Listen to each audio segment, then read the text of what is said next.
Hi guys, welcome back to my channel Rashmi Singh. आज मैं इस वीडियो में बात करने वाली हूँ इन्वेस्टमेंट डिक्लेरेशन के बारे में, जिसमें से मेरा ज़्यादा फोकस होगा इन्वेस्टमेंट्स। इन्वेस्टमेंट में क्यों फोकस होगा? क्योंकि हम कोई सी भी स्कीम ले लेते हैं और फिर हम अपनी ज़रूरत के अकॉर्डिंग उसको मॉडिफाई नहीं कर सकते या यूज़ नहीं कर सकते। तो कौन सी स्कीम कब लेनी चाहिए, किसके लिए बेनिफिशियल है नहीं है, इन सारे टॉपिक पे आज हम बात करने वाले हैं। एंड स्पेशली अगर आप एक फ़ीमेल एम्प्लॉय हैं तो उनके लिए क्या ऑप्शन बेस्ट हो सकते हैं अगर आप ज़्यादा स्कीम पे इन्वेस्ट नहीं करना चाहते हैं। तो इन सारे टॉपिक्स पे मैं आज बात करने वाली हूँ। वीडियो के एंड तक ज़रूर बने रहेगा, क्योंकि बीच में इसमें मैं आप लोगों को एक ऐसा बोनस टिप्स देने वाली हूँ जो डेफिनेटली आपको आगे के लिए हेल्प करेगा कि आपको कौन सी स्कीम चूज़ करनी है। मैं इस वीडियो को शॉर्ट एंड क्रिस्प ही रखूँगी और ज़्यादा लंबी वीडियो नहीं बनाऊंगी। अगर कोई भी पार्ट ऐसा लगता है कि आपको डिटेल में चाहिए तो आप मुझे मैसेज कर सकते हैं, कमेंट कर सकते हैं, जिससे कि मैं नेक्स्ट वीडियो आपको डिटेल वीडियो में उस पर बना के आपको शो कर सकूँ। तो टाइम को बिना वेस्ट किए वीडियो को स्टार्ट करते हैं। Let's get started. सबसे इम्पॉर्टेंट क्या है? इन्वेस्टमेंट। हर एक एम्प्लॉय के लिए, अगर आप टैक्स की कैटेगरी में आते हैं या नहीं आते हैं, that doesn't matter, but investment एक ऐसी चीज़ है जो आपको करनी चाहिए। अब इन्वेस्टमेंट में आपने बहुत सारी चीज़ें सुनी होगी, बट डिटेल में आपको पता नहीं होगा कहाँ क्या होता है, कब इन्वेस्ट करना चाहिए। एटीसी में आपके बहुत सारे स्कीम्स होते हैं, लाइक पीपीएफ होता है, एनएससी होता है, सुकन्या समृद्धि योजना है, पीपीएफ है, महिला सम्मान समृद्धि, ये सारी स्कीम्स आपके लिए हैं।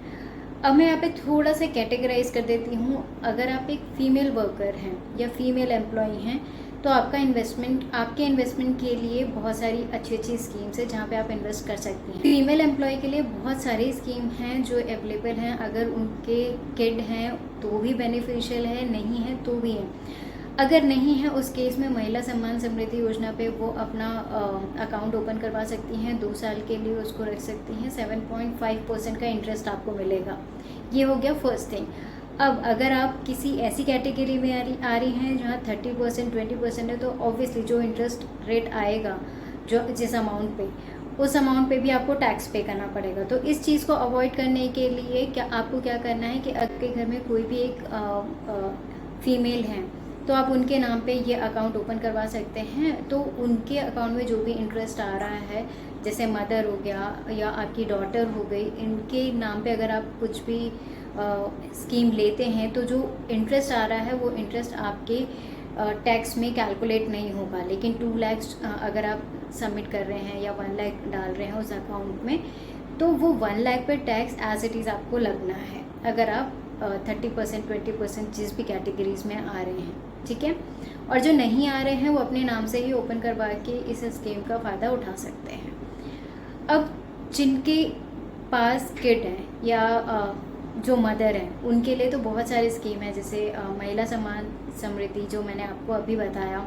सेकेंड, आप पीपीएफ करवा सकते हैं, चाहे वो आप बेबी गर्ल की हों या बेबी बॉय की मॉम हो, आप दोनों में ये इन्वेस्ट कर सकते हैं। उन पे जो भी इंटरेस्ट आएगा, सबसे अच्छा इंटरेस्ट उन्हीं पे चल रहा है, तो जो भी इंटरेस्ट आएगा उन पे आपको टैक्स नहीं पे करना पड़ेगा। और प्लस आपके बेबीज़ के लिए ये बहुत सिक्योर है कि आप एक अकाउंट ओपन करवा दीजिए और ये इसमें आप इन्वेस्टमेंट करते रहिए। ये आपके बच्चों के लिए भी बहुत बेनिफिशियल है। सुकन्या समृद्धि योजना है जिसमें 8% का अभी इंटरेस्ट इंक्रीज़ हुआ है, ठीक है।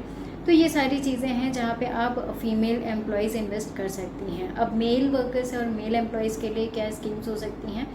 तो बहुत सारी हैं जिसका फ़ायदा फ़ीमेल भी उठा सकती हैं, लाइक पीपीएफ अकाउंट ओपन करवा सकती हैं, आरडी है, और टर्म डिपॉजिट है, एंड एमआईएस है। ये बहुत सारी स्कीम है जिसको अभी मैं थोड़ी देर में डिटेल में बताऊंगी, बट इन सब में आप इन्वेस्ट कर सकते हैं। फर्स्ट आते हैं टीडी, टर्म डिपॉजिट पे।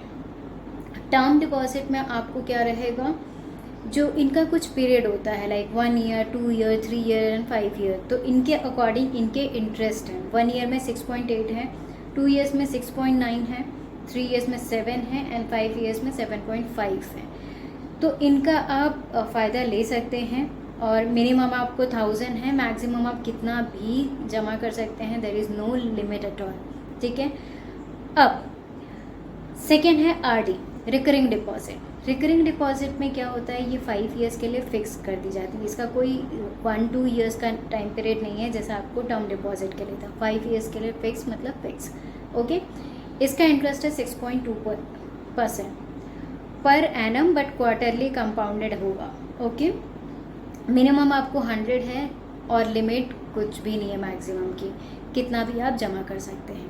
ठीक है, थर्ड आता है आपका पीपीएफ। पीपीएफ में आपको 15 ईयर्स के लिए आपको अपने अकाउंट में पैसे जमा करते रहने होंगे, या तो आप मंथली कर सकते हैं या तो ईयरली कर सकते हैं, जैसे भी आप कंफर्टेबल हो वैसे कर सकते हैं, क्योंकि मैक्सिमम लिमिट 1.5 लाख है, उससे ऊपर आप नहीं कर सकते हैं। Minimum 500 it should be in a year. Okay, तो जो भी आप जमा करेंगे उस पर वो इंटरेस्ट मिलते जाएगा आपको 15 ईयर्स के लिए।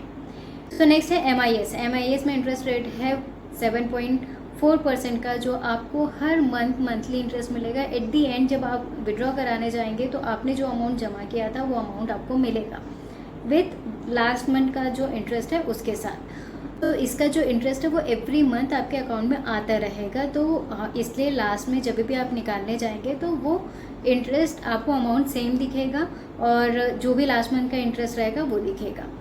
ओके, नेक्स्ट है NSC। NSC भी 5 साल का होता है, 7.7% का है, minimum 1000, maximum there is no limit at all.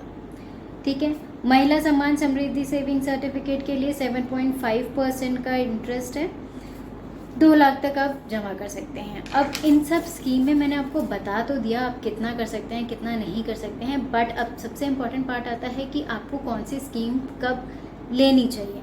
अगर आपको ऐसा लगता है कि आप जो मनी या पैसा इन्वेस्ट कर रहे हैं उसकी ज़रूरत आपको कभी भी पड़ सकती है, ठीक है, तो आप ऐसी स्कीम चूज़ करिए जहाँ पर आप मनी जो भी आपने इन्वेस्ट किया है उसको विड्रॉ कर सकें। देखो, कोई से भी स्कीम में अगर आप जो ऐसी स्कीम अवेलेबल हैं उसमें से कहीं से भी अगर आप विड्रॉ करते हैं तो आपको 2% का इंटरेस्ट देना पड़ता है जितने अमाउंट को आपने जमा किया है। ठीक है, keep this in mind, but ये बहुत ज़्यादा इम्पॉर्टेंट होता है क्योंकि मैंने एक स्कीम में जमा किया और मुझे लगा कि अभी मुझे इन पैसों की ज़रूरत है, मुझे निकालना है, तब मुझे आइडिया लगा कि मैं एक दिन पहले भी इसे विड्रॉ नहीं कर सकती हूँ। तो वो कौन कौन सी स्कीम है जो आप विड्रॉ कर सकते, many schemes are there, but अब कौन सी स्कीम्स पे मैं यहाँ पे सिर्फ कुछ और लिमिटेड स्कीम की बात कर रही हूँ। वो कौन कौन सी हैं, आपकी TD होती है। TD को आप 6 मंथ के बाद, मिनिमम 6 मंथ का पीरियड होता है जो 6 मंथ के पहले आपको नहीं मिलेगा वो विड्रॉल। ठीक है, तो 6 मंथ तक आपको वो अकाउंट में पैसे जमा करने हैं। उसके बाद अगर कभी ऐसी इमरजेंसी आ गई कि आपको पैसों की ज़रूरत है तो वो पैसे आप विड्रॉ कर सकते हैं, बट 2% आपको चार्जेस देने होंगे। सेकेंड आपका आता है MIS। MIS में भी आप पैसे विड्रॉ कर सकते हैं आफ्टर अ ईयर। ठीक है, आफ्टर सेम इसमें भी आपको 2% के चार्जेस देने होंगे। फिर आपकी RD जो होती है, NSC होती है, ये सारी स्कीम जो हैं वो आपको कभी भी एक दिन पहले भी आप विड्रॉ नहीं करा सकते इस समय। ठीक है, तो जब भी आप किसी भी स्कीम में पैसे इन्वेस्ट कर रहे हैं आप उसका टाइम पीरियड पूछिए क्या है, कितना इंटरेस्ट रेट मिल रहा है आपको, और उस इंटरेस्ट के बाद भी आपको अगर कभी भी ज़रूरत होती है तो क्या आप वो इन्वेस्टमेंट को तोड़ सकते हैं, ब्रेक कर सकते हैं, पैसे कभी भी विड्रॉ कर सकते हैं या नहीं, और अगर कर सकते हैं तो कितना टाइम पीरियड के बाद आप वो कर सकते हैं। ये सारी इन्फॉर्मेशन होनी बहुत ज़रूरी है आपके फ्यूचर के लिए। ये था मेरा बोनस पॉइंट। होप आप लोग को वीडियो बहुत अच्छी लगी होगी। मैं इससे ज़्यादा लंबी वीडियो नहीं बनाना चाहती। अगर अभी भी आपको लगता है कि इन्वेस्टमेंट से रिलेटेड कोई भी डाउट है तो आप मुझे कमेंट सेक्शन में पूछ सकते हैं या लिंक्डइन पे पूछ सकते हैं। मैं ज़रूर आपकी हेल्प करूँगी जितना मैं कर सकती हूँ। मिलते हैं नेक्स्ट वीडियो में नेक्स्ट टॉपिक के साथ। Till then stay safe, take care, bye bye.